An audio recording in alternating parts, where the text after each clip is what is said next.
اما بعد فاعوذ باللہ من الشیطان الرجیم بسم اللہ الرحمن الرحیم قل ان کنتم تحبون اللہ فاتبعونی یحببکم اللہ ویغفر لکم ذنوبکم واللہ غفور الرحیم صدق اللہ العظیم۔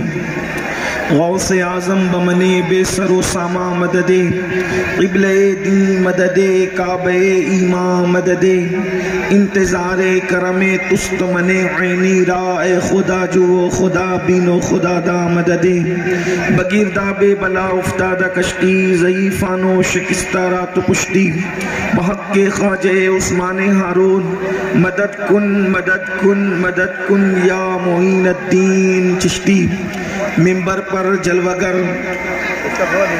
آقائے نعمت آبروئے خاندان برکات زیب سجادہ آستان عالیہ ماہرہ مطہرہ حضور سیدی سرکار امین ملت، وہ ولی عہد مخدوم گرامی قدر حضرت علامہ سید امان میاں صاحب قبلہ مدظ اللہ العالی، وہ جمیع عرش مقام سادات کرام، علماء ذوی الاحترام، حاضرین محفل، السلام علیکم ورحمت اللہ وبرکاتہ۔ انتہائی احترام و عقیدت کے ساتھ اپنے اور ساری کائنات کے مرکز عقیدت انیس بے کساں چارہ ساز درد منداں، ہم غریبوں کے غم گسار، ہم فقیروں کی ثروت، شہر یار ارم تاجدار حرم نوبہار شفاعت، شب اسرا کے دولہ نوشے بزم جنت، دانائے سبل مولائے کل ختم الرسل، خسرویں خوباں سیاح لامکاں وجہ کن فکاں، در اللہ المکنون سر اللہ المخزون، عالم ما کانا وما یکون، آب و گل انبیاء جان و دل اصفیاء، مطلع ہر سعادت مقطع ہر سیادت، خلاصہ کائنات فخر موجودات، حضور احمد مجتبی محمد مصطفیٰ، ارواحنا فدا صلی اللہ علیہ وآلہ وصحبہ وبارک وسلم کی بارگاہ بے کس پناہ میں جس طریقے سے پڑھاؤں بلند آواز سے میرے ساتھ مل کر پڑھیں۔ الصلاۃ والسلام علیک یا رسول اللہ، الصلاۃ والسلام علیک یا نبی اللہ، الصلاۃ والسلام علیک یا حبیب اللہ، وعلی آلک واصحابک یا نور اللہ صلی اللہ تعالی علیہ وسلم۔ وہ کمال حسن حضور ہے کہ گمان نقص جہاں نہیں، یہی پھول خار سے دور ہے، یہی شمع ہے کہ دھواں نہیں، میں نثار تیرے کلام پر ملی یوں تو کس کو زبان نہیں، وہ سخن ہے جس میں سخن نہ ہو، وہ بیان ہے جس کا بیان نہیں، فصحاء عرب کے بڑے بڑے تیرے آگے یوں ہے دبے لچے، کوئی جانے منہ میں زبان نہیں بلکہ جسم میں جان نہیں، کروں تیرے نام پہ جان فدا، نہ بس ایک جان دو جہاں فدا، دو جہاں سے بھی نئی جی بھرا، کروں کیا کروڑوں جہاں نہیں، اور کروں مدح اہل دول رضا، پڑے اس بلا میں میری بلا، میں گدا ہوں اپنے کریم کا، میرا دین پارے نہ نہیں۔ آج کی یہ محفل بڑی خوبصورت اور حسین و جمیل میلاد مصطفیٰ صلی اللہ علیہ وآلہ وسلم کے حوالے سے انعقاد پذیر ہے۔ وقت میں بہت مختصر سی گنجائش ہے۔ دیکھیے ہم لوگ اہل سنت و جماعت صوفیہ کے ماننے والے لوگ ہیں، اور جتنے وقت کا پرمیشن ہمیں دیا گیا ہے ہم اسی وقت میں اپنی گفتگو کو مکمل کریں گے، اس لیے کہ ہم ایک اچھے مسلمان بھی ہیں اور ایک اچھے شہری بھی ہیں۔ اچھا مسلمان وہ ہوتا ہے جو اپنے مذہب کو فالو کرے، اور اچھا شہری وہ ہوتا ہے جو اپنے ملک کے قانون کو نہ توڑے۔ تو ہم لوگ اچھے مسلمان بھی ہیں اور اچھے شہری بھی ہیں۔ جتنے وقت میں گنجائش ہے بس 2-3 باتیں میں آپ کی خدمت میں پیش کر کے اپنی گفتگو کو مکمل کروں گا۔ ہو سکتا ہے بلکہ اللہ کی مرضی یہ ہے کہ ہم تھوڑے ہی وقت میں بات مکمل کریں۔ ایک چیز میں آپ کے سامنے پیش کرتا ہوں، کسی بہت بڑے انگریز مفکر نے کہا تھا، جو عنوان مجھے دیا گیا تھا حضور مخدوم گرامی سیدی امان میاں صاحب نے، اس پر گفتگو تب نہیں ہو سکتی، لیکن ایک بات صرف میں عرض کروں کہ ایک بہت بڑے انگریز مفکر نے کہا تھا کہ اگر کسی سے محبت کرنا ہو تو اس میں تین میں سے کوئی ایک چیز ہونی چاہیے۔ اگر تین میں سے کوئی ایک چیز ہو تو پھر وہ اس قابل ہے کہ اس سے عشق کیا جائے، اس سے محبت کی جائے۔ اور اس نے تین چیزیں بیان کی تھی۔ وہ کہتا ہے اگر بیوٹی ہو تو انسان محبت کے قابل ہے، کوالٹی ہو تو انسان محبت کے قابل ہے، اور ریالٹی ہو تو انسان محبت کے قابل ہے، لیکن تینوں میں سے کوئی ایک ہو تو انسان کا حق ہے کہ اس سے محبت کی جائے۔ اس انگریز مفکر کے ان تین جملوں کو سامنے رکھیں اور ہم اپنے آقا مدینے والے مصطفیٰ صلی اللہ علیہ وآلہ وسلم کو دیکھیں تو ان میں تینوں کی تین چیزیں موجود ہیں۔ بیوٹی ایسی ہے کہ حسن یوسف بھی حیرت سے ان کو تکتا ہے، اور ان کے حسن کا عالم یہ ہے کہ ایک دن ام المومنین سیدہ عائشہ صدیقہ نے پوچھا تھا کہ یا رسول اللہ آپ زیادہ خوبصورت ہیں یا یوسف زیادہ خوبصورت تھے؟ تو میرے آقا نے کیا جواب دیا ہے؟ وہ سخن ہے جس میں سخن نہ ہو، وہ بیان ہے جس کا بیان نہیں، نہ غرور کی بو آتی ہے نہ گھمنڈ کا تصور آتا ہے، اور حقیقت بھی بیان ہوتی ہے۔ ارشاد فرمایا عائشہ یوسف خوبصورت تھے لیکن میرے حسن میں نمک ہے، نمک۔ آقا فرماتے ہیں عائشہ میرے حسن میں نمک ہے، نمک۔ اور نمک کا مطلب کیا ہوتا ہے؟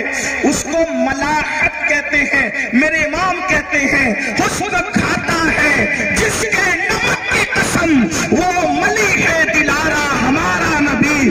آقا فرماتے میرے حسن میں نمک ہے، نمک۔ نمک کا کیا مطلب؟ امام اہل سنت ایک مقام پر اس کی تشریح یوں کرتے ہیں جس کا مفہوم میں آپ کے سامنے پیش کر رہا ہوں۔ نمک کا مطلب کیا ہے؟ نمک کا مطلب یہ ہے، اللہ اکبر، کوئی انسان مثال کے طور پر آپ نے بقیت السلف سرمایہ اہل سنت مخدوم ابن مخدوم حضور سیدی امین ملت کو اپنے دسترخوان پر مدعو کیا اور سوچا اتنی بڑی ہستی کو میں نے بلایا، اب میں اتنا قیمتی کھانا بناؤں گا۔ آپ نے دلی سے مسالے منگوائے، آپ نے کشمیر سے مسالے منگوائے، آپ نے ممبئی سے مسالے منگوائے، اور قیمتی سے قیمتی مسالے منگوا کر تیل کی بجائے دیسی گھی ڈالا، اور اس کے بعد پھر کہا نمک تو اتنا سستا ہے کہ غریب کی جھوپڑی میں بھی رہتا ہے، میں نے سب قیمتی سامان ڈالنے ہیں لیکن نمک نہیں ڈالنا۔ بتائیں جب دسترخوان پہ کھانا رکھا جائے گا تو اس وقت جیسی منہ میں پہلا لقمہ گیا تو لوگ کنکھیوں سے اشارہ کریں گے سب ہے مگر نمک نہیں۔ کسی بھی چیز کی کمی ہو کھانے میں احساس نہیں ہوتا، لیکن اگر نمک کی کمی ہو تو احساس ہوتا ہے۔ کیا مطلب؟ جب تک نمک کی ملاوٹ نہ ہو اس وقت تک کھانا لذیذ نہیں بنتا۔ آقا فرماتے ہیں او یوسف کا حسن پوچھنے والوں، میرے حسن میں نمک ہے، جیسے کھانا نمک کے بغیر لذیذ نہیں ہوتا، ویسے جب تک کہ میرا نور کسی میں ملایا نہ جائے اس وقت تک وہ خوبصورت ہو ہی نہیں سکتا۔ اگر جان خوبصورت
نمبر 2 کوالٹی ایسی کہ ان کے دشمن بھی ان کو صادق الوعد الامین کہتے ہیں.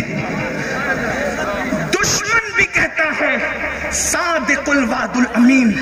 پورا قرآن اٹھا کر دیکھے، احادیث کا ذخیرہ اور سیرت اٹھا کر دیکھے، دشمن نے ساحر تو کہا، جادوگر تو کہا، آصف زدہ کہنے کی ان بدبختوں نے تک جرات کر ڈالی، لیکن اتنے بغض اور کینے اور دشمنی کے باوجود بھی وہ جھوٹا کہنے کی ہمت نہ کر سکے، اس لیے کہ جس رسول نے اپنی زندگی کا بیشتر حصہ ان کے درمیان گزارا تھا. اور ایک بات اندازہ کریں، میرے آقا نے جب اپنے دین کی حقانیت پیش کرنی ہوئی تو آسمان کی بلندیوں کو پیش نہیں کیا، چاند کے حسن کو پیش نہیں کیا، اور کسی چیز کو پیش نہیں کیا، بلکہ کیا فرمایا؟ میں تمہارے درمیان زندگی کا بڑا حصہ گزار چکا ہوں، بتاؤ تم نے مجھے کیسا پایا. اندازہ کریں، دشمن بھی ان کی عظمت کا انکار نہ کر سکا. ایسی کوالٹی میرے آقا علیہ الصلوۃ والتسلیم کی بارگاہ میں ہے. بلکہ ایک بات آپ کو بتاؤں، غصہ کہیں اچھا نہیں لگتا، لیکن میرے آقا کے پاس وہ کوالٹی موجود ہے کہ جلال اور غصہ وہاں آ کر وہ بھی حسن پا جاتا ہے. انسان ہر ایک کی خوبی بیان کرتا ہے، غصہ بیان نہیں کرتا. کیوں؟ اس لیے کہ غصہ جس کا بیان ہوگا اچھا نہیں لگے گا. مگر قربان جائے آمنہ کے لال کی بارگاہ میں ہر چیز بالکل تناسب کے ساتھ ہے. وہاں غصہ آ کر بھی خوبی بن جاتا ہے، بلکہ خوبیوں میں ڈھل جاتا ہے. اور اللہ اس غصے کو جب بیان کرتا ہے تو کس شان سے بیان کرتا ہے. اللہ اکبر. حنین کی جنگ ہے، دشمن کا غلبہ ہے، صحابہ کے قدم اکھڑ چکے ہیں، حضور علیہ السلام جلال میں آتے ہیں اور مٹھی پر کنکر اٹھاتے ہیں اور دشمن کی طرف ہاتھ اٹھا کر کے مارتے ہیں.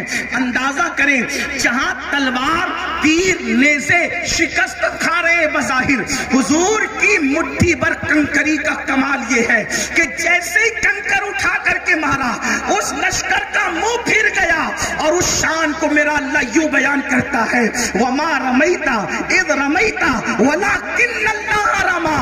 مفہوم آیہ کریمہ کا یہ ہے، کنکریاں پھینکی تو نے ہے، ہاتھ تیرے تھے، پھینکنا تیرے خدا کا تھا. اندازہ کریے شان ہے حضور کی. اور اس کے بعد حقائق کا یہ عالم ہے، سچائی اور صداقت کوالٹی کے بعد حقائق کا یہ عالم ہے کہ اللہ کے رسول علیہ السلام کی پوری زندگی میں کبھی کسی چیز کو لوگوں نے بطور دکھاوا دیکھا ہی نہیں. سچائی وہاں کیسی ہے؟ صرف ایک واقعہ آپ کی زندگی کا توجہ کریں. حضور علیہ السلام کیا ہے؟ کاش ہم سیرت النبی کو پڑھتے، حضور کی سیرت پر عمل کرتے، حضور کی سیرت کو عام کرتے.